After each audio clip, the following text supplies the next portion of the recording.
Bismillahirrahmanirrahim. Assalamualaikum warahmatullahi wabarakatuh. Alhamdulillahirrabbilalamin. Rabbi shrah li sadri wa yassir li amri wahlul 'uqdatam min lisani yafqahu qawli.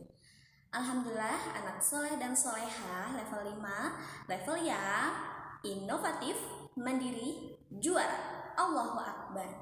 Kita masih bisa melanjutkan kembali pembelajaran PAI ini walaupun masih dalam bentuk video seperti ini ya, tapi mudah-mudahan tidak mengurangi semangat anak-anak semuanya. Oke, pekan kemarin kita sudah bercerita tentang kisah Nabi Daud ya. Masih ingat kan kisah Nabi Daud? Yang lupa, ayo dibaca lagi ya modulnya ya, atau boleh cari-cari buku yang lain. Selanjutnya kita akan melanjutkan mengenai kisah Nabi Sulaiman. Nabi Sulaiman sendiri adalah keturunan dari Nabi Daud. Teman-teman, ada yang sudah tahu nih mukjizat Nabi Sulaiman? Lalu sifatnya seperti apa? Nah, kalau yang sudah baca insya Allah sudah tahu ya. Cuman hari ini Ustazah mau menunjukkan videonya. Kita akan nonton sama-sama nih di rumahnya masing-masing tentunya ya. Tapi insya Allah anak-anak semua selalu semangat. Ya, setelah nonton videonya jangan lupa ada tugas yang harus kalian kerjakan. Apa itu tugasnya? Makanya tonton sampai akhir ya. Sebelum kita tonton, yuk kita baca basmalah bersama-sama. Bismillahirrahmanirrahim. Semoga Allah selalu memberikan keberkahan kepada kita dan ilmu yang kita dapatkan. Amin ya Allah ya Rabbal Alamin. Jangan lupa fokus, duduk rapi, dan tetap tersenyum.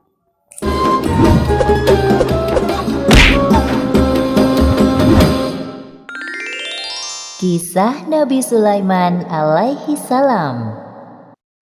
Kisah ini disebutkan dalam Al-Quran, surat An-Naml ayat 16 hingga 44. Dalam kisah ini diceritakan bahwa Nabi Sulaiman berhasil menundukkan penguasa negeri Saba, yaitu Ratu Balqis, dengan segala kekuasaan yang dimilikinya atas izin Allah Subhanahu wa Ta'ala. Nabi Sulaiman adalah anak dari Nabi Daud alaihi salam. Beliau mewarisi kerajaan ayahnya dan mendapat gelar kenabian. Allah Subhanahu wa Ta'ala juga memberikan beberapa mukjizat kepada Nabi Sulaiman. Di antaranya seperti yang disebutkan dalam surat An-Naml ayat 17.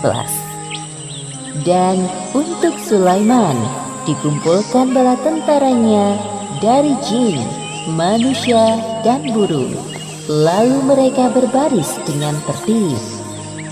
Pada suatu hari, Nabi Sulaiman dan bala tentaranya melakukan perjalanan. Sampailah mereka di lembah yang banyak semutnya. Namun tidak ada yang menyadari kecuali Nabi Sulaiman. "Wahai semut-semut, cepatlah kalian masuk ke sarang, agar kalian tidak terinjak oleh Raja Sulaiman. Dan ayo, cepat lari." "Siap, Ratu." Mendengar seruan Ratu Semut kepada anak buahnya, Nabi Sulaiman tersenyum dan menghentikan langkahnya. Kemudian mereka menunggu rombongan semut itu berbondong-bondong masuk ke dalam sarang. Sebelum melanjutkan perjalanan, Nabi Sulaiman memeriksa tentaranya satu persatu. Ketika sampai di bangsa burung, Nabi Sulaiman merasa ada yang kurang. "Mengapa aku tidak melihat Hudhud? Apa dia tidak ikut dalam perjalanan kali ini?" "Wahai Raja Sulaiman, sebenarnya tadi Hudhud terbang bersama kita. Namun sekarang dia menghilang entah kemana." "Kemana perginya Hudhud? Awas saja dia datang tanpa membawa alasan yang masuk akal. Akan aku hukum dia nanti." Untungnya, tak lama kemudian, burung Hudhud datang. "Dari mana saja kau Hudhud?" "Maafkan hamba karena pergi tanpa izin, wahai Raja Sulaiman. Namun sebelum menghukumku, sudikah engkau mendengar kabar dariku terlebih dahulu? Mungkin engkau belum pernah mengetahui tentang ini." "Perihal apa itu wahai Hudhud?" "Jadi sebenarnya di tengah perjalanan tadi hamba tertinggal dari rombongan. Terbang berputar-putar sampai akhirnya terdampar di suatu negeri bernama Saba. Negeri itu dipimpin oleh seorang perempuan. Namun sayangnya, hamba melihat ratu dan kaumnya sedang menyembah matahari, bukan Allah Subhanahu wa Ta'ala. Apakah perkataanmu ini dapat aku percaya? Kau tidak sedang mencari-cari alasan agar lolos dari hukumanku, bukan? Wahai Raja Sulaiman, mana berani hamba berbohong kepadamu? Nabi Sulaiman mulai berpikir tentang kebenaran kabar yang dibawa oleh burung hudhud. Kemudian beliau menulis sebuah surat. Kalau begitu, aku ingin kau melakukan satu hal. Pergilah ke negeri Saba dan bawalah surat ini. Jatuhkan tepat di depan ratu kerajaan Saba, lalu bersembunyilah untuk mengintai keadaan. Aku tunggu laporan darimu di istana. Siap, laksanakan perintah. Terbanglah burung hudhud ke negeri Saba dengan membawa surat Nabi Sulaiman. Sesampainya di kerajaan Saba, burung hudhud terbang ke dalam istana dan menjatuhkan surat di depan singgasana Ratu Balqis. Hah? Sebuah surat? Dari siapa ini? Sebelum pergi, burung hudhud memberi hormat kepada ratu. Ratu Balqis tercengang melihat seekor burung yang sopan seperti hudhud. Sepertinya surat yang dibawa burung itu dari orang yang hebat. Apa ya isinya? Ratu Balqis penasaran dan langsung membaca isinya. Ternyata surat tersebut dari Raja Sulaiman. Dengan menyebut nama Allah yang Maha Pengasih lagi Maha Penyayang, aku Sulaiman, utusan Allah. Aku mendengar bahwa ratu dan rakyat negeri Saba menyembah matahari. Sebagai utusan atau Nabi Allah, aku ditugaskan untuk mengajak kalian menyembah Allah. Segeralah bertobat sebelum datang kemurkaan Allah atas perilaku kalian, atau aku akan menundukkan kerajaan Saba. Selesai membaca surat itu, Ratu Balqis mengumpulkan para penasehat kerajaannya. Wahai para penasehatku, aku mendapatkan surat dari raja bernama Sulaiman. Bacalah surat ini dan katakan pendapat kalian. Ratu Balqis memberikan surat dari Raja Sulaiman kepada para penasihatnya. Setelah membaca surat, raut wajah mereka tampak marah. Jadi, apa pendapat kalian mengenai isi surat ini? Sepertinya Raja Sulaiman mengajak kita untuk berperang. Kita jangan mau tunduk kepadanya. Jika kita tidak mau menuruti perintahnya, pasti dia akan memerangi kerajaan Saba. Namun jangan khawatir wahai ratu, pasukan kita siap jika harus berperang melawannya. Yang hamba pernah dengar, beliau adalah seorang raja yang memiliki kekuasaan tidak terbatas. Manusia, jin, dan bangsa burung tunduk kepadanya. Semua keputusan kami serahkan kepadamu, wahai Ratu Balqis. Ratu Balqis mulai berpikir bagaimana cara menghadapi Raja Sulaiman. Ia tidak mau bertindak gegabah, apalagi musuhnya kali ini bukan orang sembarangan. Wahai penasehat, aku ada ide. Besok aku akan mengirimkan hadiah yang banyak dan mewah untuk Raja Sulaiman. Kita lihat tanggapannya. Siapa tahu beliau berubah pikiran. Keesokan harinya, utusan Ratu Balqis berangkat menuju istana Raja Sulaiman di Palestina sambil membawa hadiah yang banyak dan mewah. Sesampainya para utusan Ratu Balqis di hadapan Raja Sulaiman, Aku tidak perlu semua hadiah-hadiah ini. Apa yang Allah Subhanahu wa Ta'ala berikan kepadaku lebih dari semua ini. Pulanglah kalian, katakan kepada Ratu Balqis, apabila dia dan rakyat Saba tidak mau menyembah Allah, maka aku dan bala tentaraku akan menghancurkan kalian. Baik, wahai Raja Sulaiman, akan kami sampaikan pesanmu kepada ratu kami. kedua utusan itu pulang ke negerinya dengan perasaan sedih dan takut.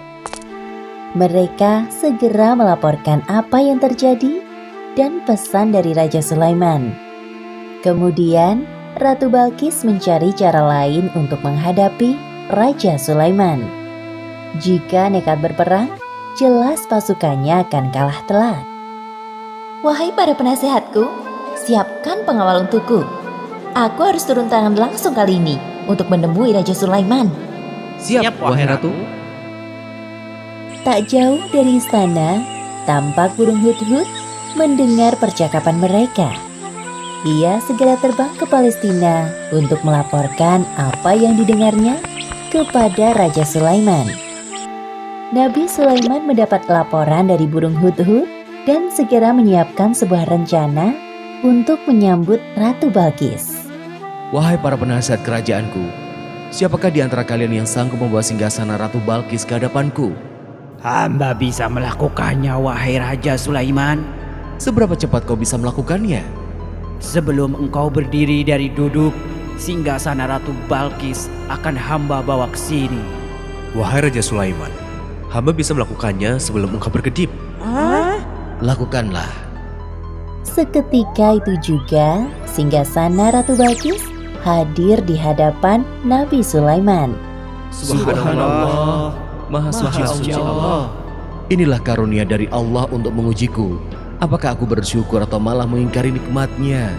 Seperti yang disebutkan dalam Al-Quran, surat An-Naml ayat 40. Barang siapa yang bersyukur, maka sesungguhnya dia bersyukur untuk kebaikan dirinya sendiri.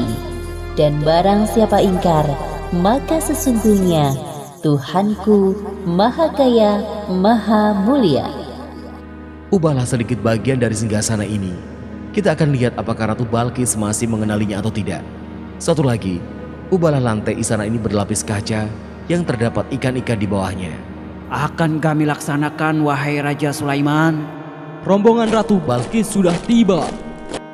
Nabi Sulaiman menyambut Ratu Balkis dan rombongannya di depan pintu istana.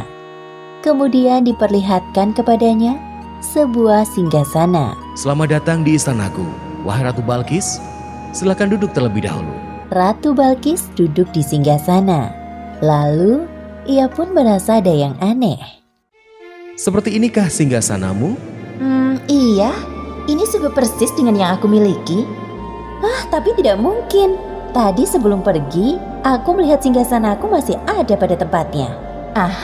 Aku sedikit banyak mengetahui tentang kehebatanmu, wahai Nabi Sulaiman. Masuklah ke dalam istanaku, wahai Ratu. Ratu Balkis tak henti-hentinya mengagumi keindahan istana Raja Sulaiman. Lalu pandangannya tertuju pada lantai jernih seperti kolam ikan di tempatnya berpijak. Seketika itu ia mengangkat sedikit jubahnya. Wahai Ratu, tidak usah khawatir jubahmu akan basah.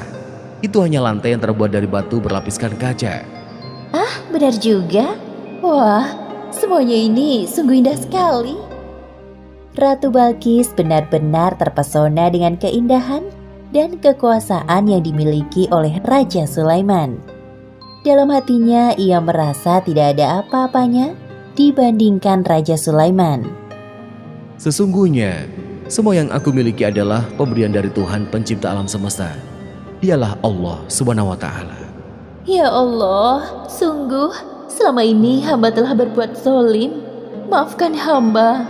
Mulai saat ini hamba berserah diri kepadamu, Tuhan pencipta alam semesta. Demikianlah akhir kisah Nabi Sulaiman alaihi salam. Beberapa pelajaran yang dapat kita ambil dari kisah ini diantaranya, pertama, hendaknya kita bersikap rendah hati dengan segala kehebatan yang dimiliki, seperti sikap yang dicontohkan oleh Nabi Sulaiman. Kedua, bersikaplah lemah lembut kepada semua makhluk Allah. Dan ketiga, hendaknya kita selalu bersyukur atas karunia yang diberikan Allah dengan cara mengingatnya. Karena semua yang diberikan Allah kepada kita adalah titipan yang kelak akan dimintai pertanggungjawaban di akhirat. Wallahu a'lam bishawab. A'udzu billahi minasyaitonir rajim. Bismillahirrahmanirrahim. Wa husyira li Sulaimana junuduhu minal jinni wal insi wat thairi fahum yuza'un. Dan untuk Sulaiman dikumpulkan bala tentaranya dari jin, manusia, dan burung. Lalu mereka berbaris dengan tertib. Quran Surat An-Naml ayat 17. Nah, anak-anak level 5, Sudah kita simak sama-sama tentang kisah Nabi Sulaiman dan telah kita ketahui kekuasaannya meliputi kalangan jin, manusia, dan binatang, namun tidak membuatnya sombong. Dapat kita simpulkan mukjizat Nabi Sulaiman yaitu menguasai bangsa jin, manusia, dan binatang. Yang kedua, memahami bahasa binatang. Begitu juga dengan sikap yang bisa kita teladani yaitu selalu bersyukur kepada Allah, bersikap baik kepada setiap makhluk Allah, dan berani dalam menegakkan kebenaran. Itu ya anak-anak soleh dan solehah. Selanjutnya, sumber video yang tadi kita sama-sama tonton adalah sumber dari kisah Islami. Anak-anak bisa tonton lebih banyak kisah-kisah inspiratif lainnya ya di sana. Terakhir dari Ustazah ada tugas ya. Apa itu tugasnya? Tugasnya adalah menjawab 4 pertanyaan dengan tepat ya. Lihat skornya berbeda-beda, nomor 1 10, nomor 2 20, nomor 3 30, dan nomor 4 40. Sehingga jika dijawab dengan sempurna totalnya jadi 100. Jadi hati-hati dalam menjawab ya. Tulis jawabannya di buku tulis, lalu hasilnya difoto. Setelah itu simpan di kantong tugasnya masing-masing. Demikian ya tugasnya ya. Mudah-mudahan anak-anak semua dimudahkan oleh Allah dalam menjawab. Jangan lupa baca basmalah. Terima kasih atas perhatiannya ya. Semangat selalu, sehat selalu. Assalamualaikum warahmatullahi wabarakatuh.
kita